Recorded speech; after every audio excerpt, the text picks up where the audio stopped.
बिस्मिल्लाहिर्रहमानिर्रहीम। मैं मोहम्मद काशिफ़ नवाज़ हूँ और एग्रीकल्चर हूँ, MPhil plant pathology, university of agriculture Faisalabad.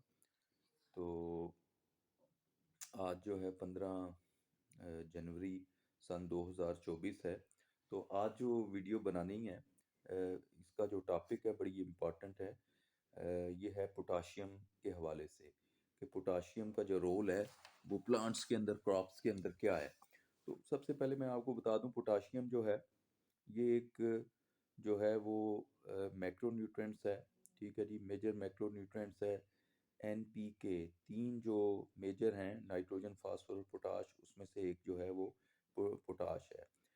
अब ज़रा गौर कीजिएगा, पोटाश।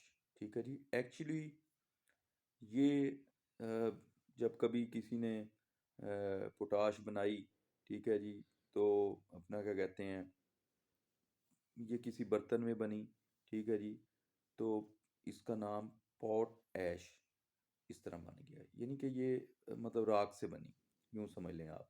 अब इसके मुख्तलिफ डिफरेंट सोर्सेज हैं, रॉक्स भी हैं इसके, केमिकली भी बना रहे हैं, और एक बहुत बड़ा सोर्स इसका जो है वो ऐश है, जैसे मैंने बताया पोट ऐश। तो अब इसका जो पोटाशियम का जो रोल है उसके ऊपर हम आते हैं। ठीक है, यहाँ मैं आपको ये बताना चाहूँगा कि इसको रिलेट किया गया है, जो कि मैं समझता हूँ कि इंतहाई गलत है, या मार्केटिंग इसकी जो की गई है वो की गई है कि जी पोटाश जो है या पोटाशियम जो है ये ग्रेन साइज इंक्रीज करती है, दाने का वजन बढ़ा देती है। तो ये बिल्कुल गलत है। ठीक है, ऐसी चीज़ नहीं है। ठीक है, ये एक मार्केटिंग टूल समझ लें या टैक्टिक्स हैं। ठीक है जी, जिसकी वजह से कहा गया है जी पोटाशियम का ये रोल है। और पोटाशियम की जो पोजीशनिंग है वो जी गोब से पहले कोई फसल है, ठीक है जी, तो इसको जो है ना अप्लाई करवाया जाता है। ठीक है, ये पोजीशनिंग भी जो है इससे भी जो है इसमें भी इख्तलाफ है। ठीक है, ऐसी बात नहीं है। अब मैं आपको जो है वो सबसे पहले इसका जो पोटाशियम है, इसका किरदार क्या है, वो मैं आपको बता दूं। देखिए, पोटाशियम जो है ये एक तो प्लांट ग्रोथ के लिए बहुत ज़रूरी है। ठीक है, तो अब अगर आपने प्लांट ग्रोथ जो है वो चाहिए, तो इसको हम जो है वो अपना गोब पे तो नहीं देंगे। ठीक है, हम इसको ज़मीन की तैयारी के अंदर या शुरू में ही देंगे, या एज ए टॉप ड्रेसिंग या बेसल डोज के तौर पे। ठीक है, ये अप्लाई होगी। मेरे ख्याल आपको समझ आ गई होगी। जब ये प्लांट ग्रोथ जो है उसको उसके लिए बहुत ज़रूरी है, तो ये किसी भी फसल में, चलो गंदम की आजकल फसल है, तो क्या हमने ये अपना क्या कहते हैं गोब गोब की हालत जो है या उससे पहले या उस वक्त देनी है, जो पता नहीं अपना 2-3 महीने के बाद जो है, 2-2.5 महीने के बाद वो स्टेज आएगी। ठीक है जी। अच्छा, अब उसके बाद जो है दूसरा इसका बहुत बड़ा फंक्शन जो है, जो हमें नहीं पता। ठीक है, ख़ुसूसन ज़िम्मेदार जो है ना उनको इस चीज़ से नहीं बिल्कुल अपना इल्म है। ये जो स्टूमेटा होते हैं पत्ते के अंदर जो है वो सांस लेने वाले समझ लें। ठीक है, वो स्टूमेटा होते हैं। ठीक है, सुराख होते हैं बड़े अपना छोटे से। ये पोटाश उनकी ओपनिंग को जो है वो रेगुलेट करती है, कब खुलना है कब बंद होना है। ठीक है, ये उनको रेगुलेट करती है। ये बहुत बड़ा फंक्शन है। ठीक है।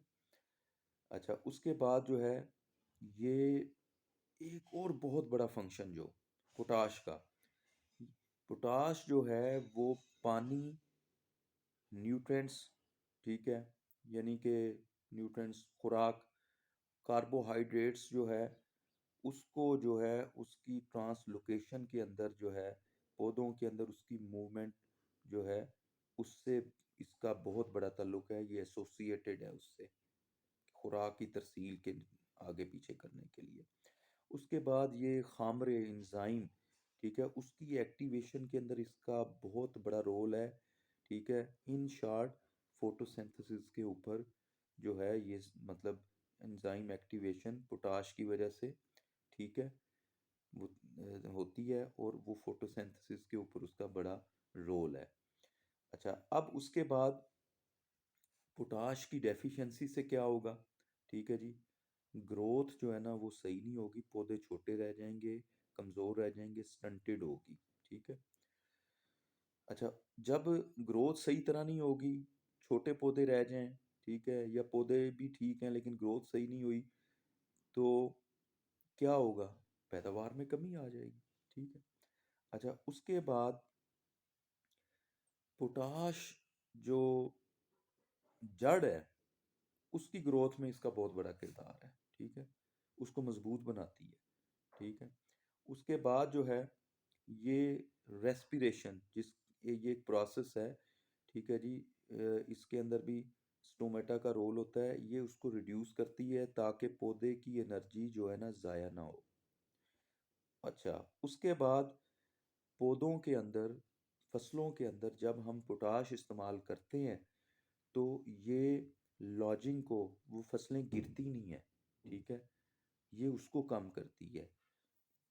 ये अब मैंने आपको जो फ़ायदे बताए हैं, ये पोटाश के मेन जो किरदार है, पोटाश का रोल है, ये पोटाश ये करती है। ये अपना बेसिकली तो वीडियो मैं ज़िम्मेदारों के लिए बना रहा हूँ। ठीक है, ज़िम्मेदार जो कम्युनिटी है उनके लिए है, इसलिए ये मैंने इन शॉर्ट आप लोगों को ये चीज़ें बताई हैं कि आपकी समझ में आए कि ये इसका किरदार क्या है। अच्छा, अब हम आ जाते हैं कि लोग जो कहते हैं कि जी फसलों को जो है, एक तो मैंने चीज़ें क्लियर कर दी। ठीक है, पोटाश जो है वो कब देनी है। ठीक है, दूसरा अब आ जाएं, पोटाश किस तरह की है, बताया है केमिकल वाली है। एक है जो फ़ौरन जो है अवेलेबल हो जाती है, एक जो है आहिस्ता आहिस्ता होती है, एक एक्सचेंज वाली होती है। बहरहाल यहाँ अपने पाकिस्तान में सारी इंपोर्ट होके आ रही है। ठीक है जी, और वो सारी केमिकल वाली है, ना कि वो रॉक्स वाली है, कोई रॉक वाली नहीं आ रही है। ठीक है। अच्छा, अब जो है उसके अंदर लोग, हमारी बात तो हुई थी शुरू राख से। ठीक है, ऐश से। तो एक बहुत बड़ा ज़रिया ये है कि लोग जो है वो मुड्ढों को आग लगा देते हैं, जैसे गंदुम है या इसके अपना क्या कहते हैं, चावल के जो मुड हैं, ठीक है, धान के, उनको आग लगाती हैं। ठीक है, और उसका जो अपना कहते हैं एक बड़ा जो है उसमें आग लगाने से जो है वो जो अपना मुढों से आग लगाने से जो ऐश बनती है, राख होती है, वो पोटाशियम का बहुत नेचुरल और बहुत बड़ा सोर्स है। ठीक है।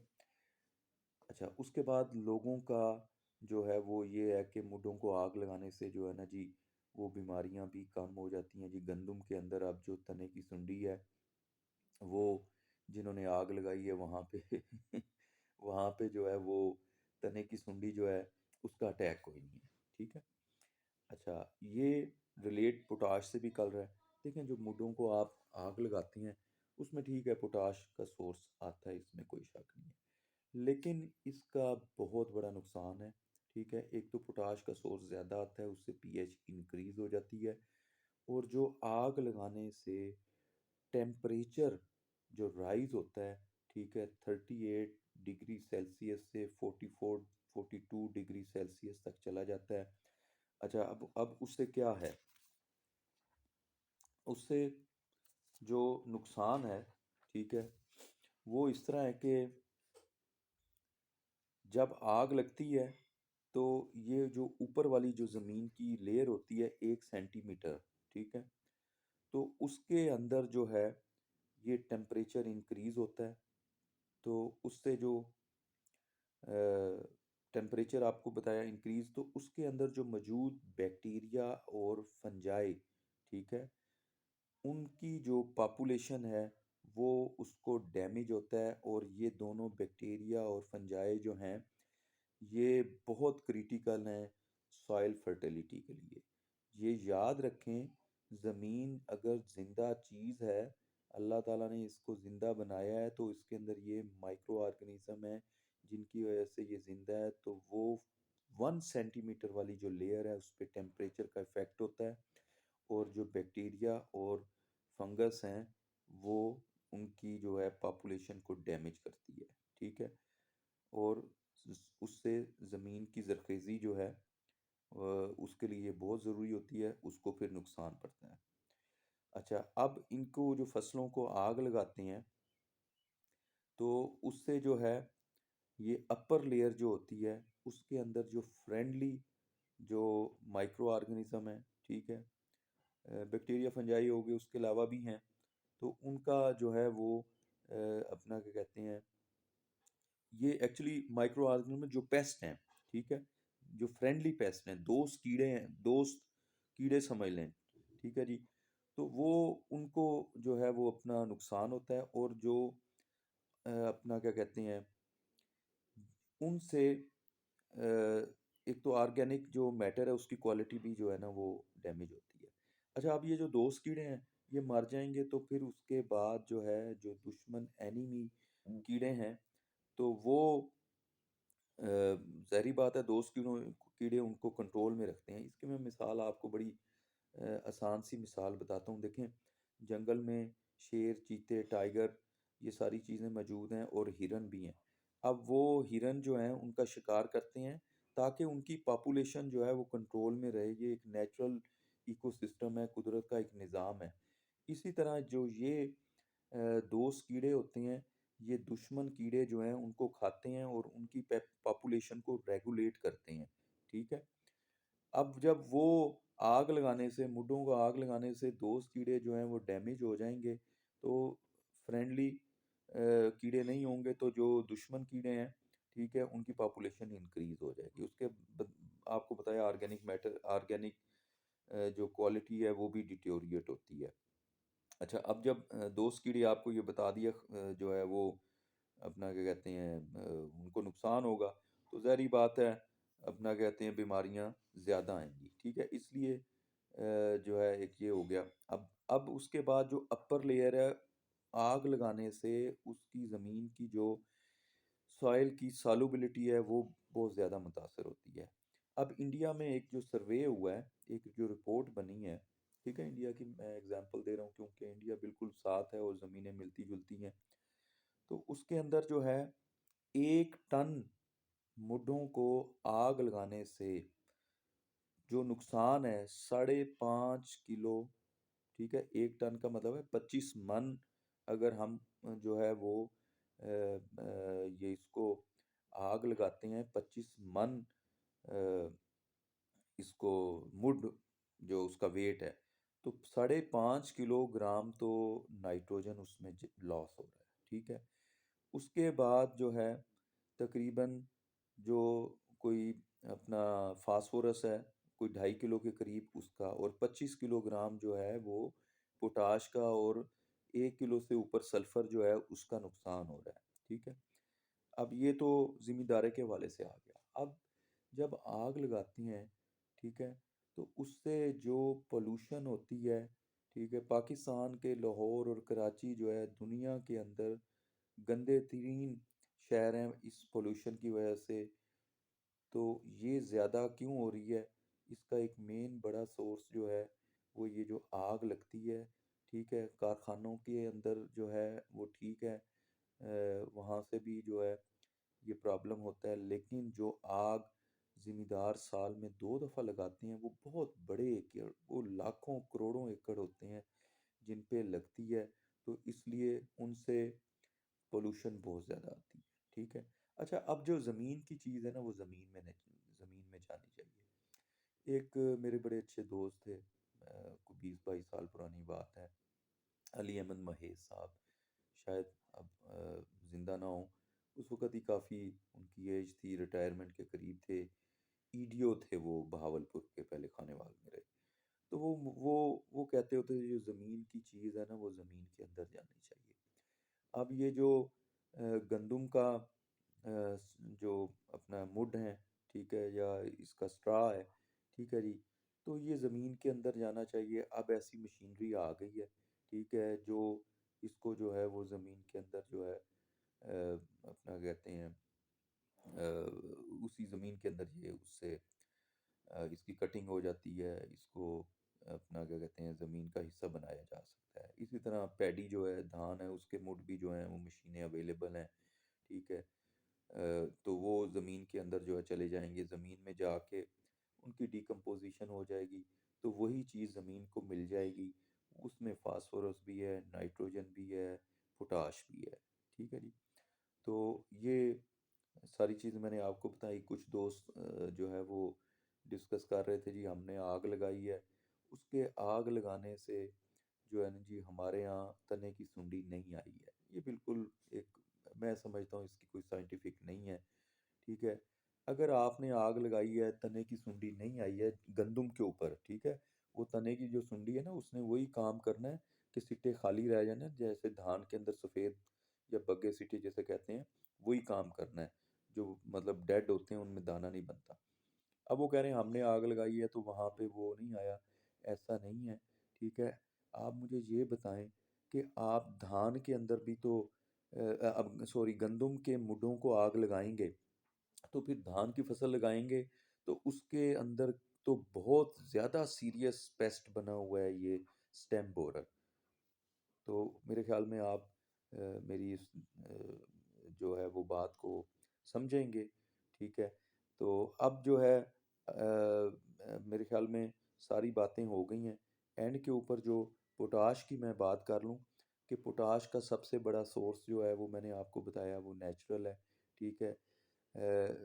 आप लकड़ी है, उसके अंदर भी मोटी लकड़ी है, उसमें 8-10% पोटाश निकल आएगी, नाइट्रोजन भी होगी और उसमें फास्फोरस भी होगी और उसके अलावा माइक्रो न्यूट्रिएंट्स भी होंगे। ये एक रिच सोर्स है, ना सिर्फ एनपीके का बल्कि इसके अंदर जो है पोटाशियम का, नाइट्रोजन फास्फोरस कम है और माइक्रो न्यूट्रिएंट्स भी अवेलेबल है। ठीक है? इसके बाद अगर आप जो है अपना क्या कहते हैं दूसरी चीज़ें हैं, ये पक है जो शेलर की, इसके अंदर भी मौजूद है लेकिन इसमें बहुत कम क्वांटिटी में मौजूद है। ठीक है? लेकिन उसके अलावा और कुछ मटेरियल्स हैं जिनको इकट्ठा, जिनकी बर्निंग की जाए, ठीक है, फर्नेस के अंदर, आम नहीं, तो वो एक ख़ास टेम्परेचर है, उसके अंदर जो है वो अपना उनकी बर्निंग हो और उसके अंदर जो है वो पोटाशियम की मिकदार 20% से भी ऊपर जा रही है, 25% पे भी आ रही है। ठीक है? आप कतन जो है वो जो ये राख है उसको आप रकबे में ऐसे आपने नहीं डालना। देखिए पाकिस्तान की सॉइल जो है इनकी पीएच पहले भी हाई है। आप इसको इस्तेमाल करेंगे रकबे के अंदर, इसको जो है वो डालेंगे, ठीक है? आपको ये भी नहीं पता इसकी क्वांटिटी कितनी डालनी है, ठीक है? देखिए मैं आपको इसकी मिसाल देता हूँ कि आप इसको पनीरी, जब धान की काश्त कर रहे होते हैं तो कुछ लोग गोबर तो डालते हैं, राख भी डालते हैं।